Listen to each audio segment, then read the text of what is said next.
জেদ। হ্যাঁ বন্ধু, তুমি ঠিকই শুনেছো। জেদ জেদ এমনই একটা জিনিস যেটা তোমাকে তোমার লক্ষ্যে পৌঁছাতে সাহায্য করবে। জেদ এমনই একটা জিনিস যেটা তোমাকে পাগল করে তুলে দেবে। তাই তোমার লক্ষ্যের জন্য তোমার মধ্যে ঝড় তুলে দাও, দেখবে তুমি একদিন সফল হয়েছো। যেভাবে বড় বড় ব্যক্তিরা নিজের জীবনের প্রতি ঝড় তুলে দিয়েছিল এবং সে এখন অনেক জায়গায় অনেক সফলতার কাজ করছে, ঠিক সেরকম ভাবে তুমিও তোমার মধ্যে সে আগুন জ্বালিয়ে দাও। তুমিও পরবর্তীতে দেখবে তুমিও তার জায়গায় পৌঁছে গেছো। তো বন্ধু, চলো শুরু করি আজকের ভিডিও। আজকে যার কথা আমি বলতে চলেছি সেটি কিন্তু খুব অনুপ্রেরণামূলক একটি ব্যক্তি, যার নাম হলো এপিজে আব্দুল কালাম। বন্ধুরা, কালাম স্যারের জীবনটা সম্পূর্ণ অনুপ্রেরণায় ভরা ছিল। আর আজ আমি ওনার বলা সবচেয়ে তিনটি গুরুত্বপূর্ণ কথা বলবো। চলো শুরু করি। তার প্রথম কথা হলো, doctor APJ Abdul Kalam sir বলেন যে স্বপ্ন সত্যি হবার আগে তোমাকে স্বপ্ন দেখতে হবে। এটা সত্যি যে আমরা জীবনে সবাই সফল হতে চাই, ধনী হতে চাই, বড় গাড়ি বড় সবকিছু চাই, একটা সুন্দর জীবন পেতে চাই। আর তার জন্য বেশিরভাগ লোক বড় বড় স্বপ্ন দেখে, কিন্তু 99% লোক ওই স্বপ্নকে সত্যি করতে পারে না। এরা কখনোই জীবনে ধনী হতে পারে না, আর সারাটা জীবন অভাবের মধ্যে কাটিয়ে দেয়। আপনি নিজেই একবার ভেবে দেখুন, কোনো একটি ছেলে বড় হয়ে ভালো ফুটবলার হতে চায়, দেশের জন্য খেলতে চায়, কিন্তু সে কখনোই ফুটবল নিয়ে মাঠে যায়নি। আপনারাই বলুন তাহলে তার স্বপ্ন কি কখনো পূরণ হতে পারে? যদি কোনো স্টুডেন্ট আইএএস অথবা আইপিএস হতে চায় আর সে ভালোভাবে পড়াশোনা না করে, সারাদিন মোবাইলে গেম খেলতে ব্যস্ত থাকে, সারাদিন বন্ধুদের সাথে আড্ডা দিই, তাহলে সে কি কখনো আইএএস বা আইপিএস হতে পারে? কখনোই না। কেবল চিন্তা করে স্বপ্ন দেখে যদি জীবনে সফল হওয়া যেত, তাহলে আজ পৃথিবীর প্রতিটি মানুষের সফল হতো। আমাদের দেশের বেশিরভাগ লোক কালাম স্যারের বলা বড় স্বপ্ন দেখার কথাটা তো জানে, কিন্তু ওই কথার গভীরতাটা বুঝতে চায় না।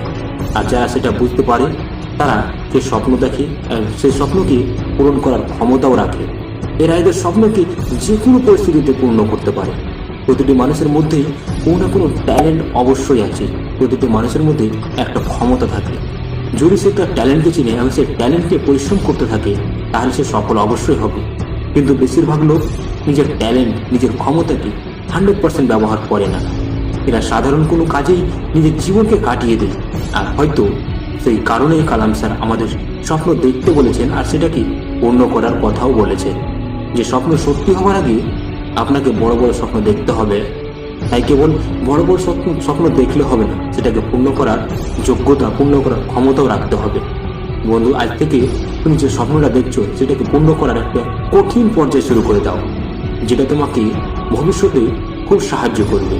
বন্ধু, কালাম স্যারের দ্বিতীয় কথাটি হলো, স্বপ্ন সেটা নয় যা আপনি ঘুমিয়ে ঘুমিয়ে দেখেন, স্বপ্ন হলো সেটাই যা আপনাকে ঘুমাতে দেবে না।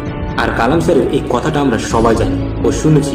আমাদের দেশ গ্রামের দেশ, চাষির দেশ। নিজের পরিবারের পেট ভরানোর প্রতিটি চাষি তার জমিতে দিনরাত কঠোর পরিশ্রম করে, রোদ বৃষ্টি ঠান্ডা সব সময় কঠোর পরিশ্রম করে, কেবলমাত্র এই কারণে যাতে এদের সন্তানেরা বড় হয়ে ভালো কিছু করতে পারে এবং একদিন তার কষ্টটা শেষ করতে পারে। এমনটা নয় যে আমরা আমাদের বাবা মায়ের পরিশ্রমের কথা জানি না। আমরাও ধনী হবার স্বপ্ন দেখি, আমরাও আমাদের এই পরিবারকে গরিবি থেকে বাইরে আনতে চাই, কিন্তু তার জন্য আমরা কোনো চেষ্টাই করি না। যে স্টুডেন্ট তার বাবা মাকে সারাদিন কঠোর পরিশ্রম করতে দেখেও যার রক্ত গরম হয় না, যে তার বন্ধুদের সাথে কেবল গেম খেলে আর ঘুরে বেড়ায় আর এটা বলে যে আমার পড়তে ভালো লাগে না, এর অর্থ হলো সে তার জীবন ও লক্ষ্য নিয়ে সিরিয়াস না। তার স্বপ্নটা মিথ্যা অথবা খুবই সামান্য। কারণ যে সত্যি জীবনে বড় কিছু করতে চায়, তার স্বপ্ন বড় হবে, সে ঠিকই তার মূল্যবান সময়ে গেম খেলার ঘুরে বেরিয়ে নষ্ট করে দেবে না, বরং তার জন্য সর্বোচ্চ চেষ্টা দিয়ে স্বপ্ন পূরণ করার চেষ্টা করবে। আর ততক্ষণই সে শান্তিতে ঘুমাতে পারবে না যতক্ষণ পর্যন্ত সে তার স্বপ্ন ও লক্ষ্যটা পূরণ করতে না পারছে। আর এই জন্যই কালাম স্যার বলেছেন, স্বপ্ন সেটা নয় যা তুমি ঘুমিয়ে ঘুমিয়ে দেখো, বরং স্বপ্ন হলো সেটাই যেটা তোমাকে ঘুমাতে দেবে না। তার বলা তৃতীয় নম্বর কথাটি হলো, যেটা সবথেকে গুরুত্বপূর্ণ, কালাম স্যার বলেছেন, সেটা হলো, যদি আপনি সূর্যের মতো চমকাতে চান তাহলে আপনাকে সূর্যের মতো জ্বলতে হবে। এই পৃথিবীর প্রতিটি মানুষই সফল হতে চায়, কেউ অসফল হতে চায় না। প্রতিটি মানুষের স্বর্গে যেতে চায়, কিন্তু কেউ তার জন্য মরতে চায় না। যতক্ষণ কোনো স্টুডেন্ট বা অন্য কোনো লোক অসফলতাকে ভয় পাবে, ততক্ষণ সে জীবনে সফল হতে পারবে না। কারণ এই পৃথিবীতে যত লোক আজ পর্যন্ত সফল হয়েছে, তারা সকলেই তার জীবনে কখনো না কখনো অসফল হয়েছে। মনে রাখবেন, জীবনে বাঁচাটা সহজ নয়, আর সংঘর্ষ না করে কেউ মহানও হতে পারে না। আর যতক্ষণ পাথরে হাতুড়ির আঘাত না পড়বে, পাথরেও কোনো জিনিসই তৈরি হতে পারে না। 1979 ডাক্তার কালাম স্যার প্রজেক্ট ডাইরেক্টর হিসাবে SLV-3 লঞ্চ করেছিল। 23 মিটার লম্বা 17 টনের এই রকেট আকাশের দিকে উড়া শুরু করে। প্রথম স্টেজ সফল হয় আর সেকেন্ড স্টেজে পৌঁছে যায়। কালাম স্যার ও তার টিম খুব খুশি ছিল, কারণ এটা তৈরি করতে অনেক বছর সময় লাগে। আর তখন এই সেকেন্ড স্টেজে যখন সেই SLV-3 লঞ্চ করার পরে সেটা যখন কন্ট্রোলের বাইরে চলে যায়, রকেট উড়া বন্ধ হয়ে যায় আর রকেটটি দিশেহারা হয়ে 560 কিমি দূরে সমুদ্রে পড়ে যায়। এই অসফলতার কারণে কালাম স্যার অনেক দুঃখ পায়। আরেকবার 1 বছর পর চেষ্টার ফলে আবার SLV-3 স্যাটেলাইট লঞ্চ করলো এবং সেখানে কালাম স্যার সফলতা অর্জন করলো। এরপর যখন কালাম স্যার বাইরে আসে তখন তার সঙ্গীরা তাকে কাঁধে উঠিয়ে নিয়ে নাচে। এই খবর সারা দেশে ছড়িয়ে পড়ে।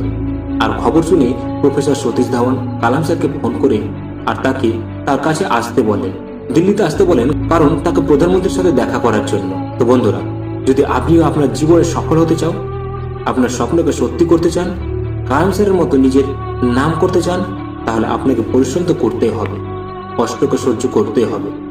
কারণ কয়লা ও হিরে তখনই হয় যখন সে অনেক বেশি চাপ সহ্য করে। সোনা তখনই চকচক করে যখন সে আগুনে পুড়ে। সবশেষে মনে রাখবেন, আজ যে হাসছে সে কষ্ট পালন করেছে, আর যে চলছেন তার পায়েও ক্ষত আছে। বিনা সংঘর্ষে কেউ চমকাতে পারে না। যে প্রদীপটা জ্বলবে কেবল সেই প্রদীপটাই আলো দেবে। তো বন্ধুরা, এখান থেকে আমরা কি শিখলাম? যে আমাদের লক্ষ্য যেটা, আমাদের স্বপ্ন যেটা, স্বপ্নটাকে আমাদের পূরণ করার জন্য আমাদের কঠিন পরিশ্রম করতে হবে, তার জন্য আমাদের জেদ তৈরি করতে হবে, তার জন্য আমাদের সংঘর্ষ করে লড়াই করে এগিয়ে যেতে হবে। তাহলেই আমরা সেই স্বপ্ন পূরণ করতে পারবো যেটা আমরা দেখি। তো বন্ধুরা, আজকে থেকে তোমরা লেগে যাও তোমাদের স্বপ্ন পূরণ করার, তোমার লক্ষ্যের পিছনে, যেটা তোমরা করতে চাও। বন্ধুরা, ভিডিওটা যদি ভালো লাগে তাহলে চ্যানেলটাকে সাবস্ক্রাইব করে রাখবেন এবং ভিডিওটাতে লাইক করে দিয়ে বন্ধুদের সাথে অবশ্যই শেয়ার করে দিবেন। ধন্যবাদ।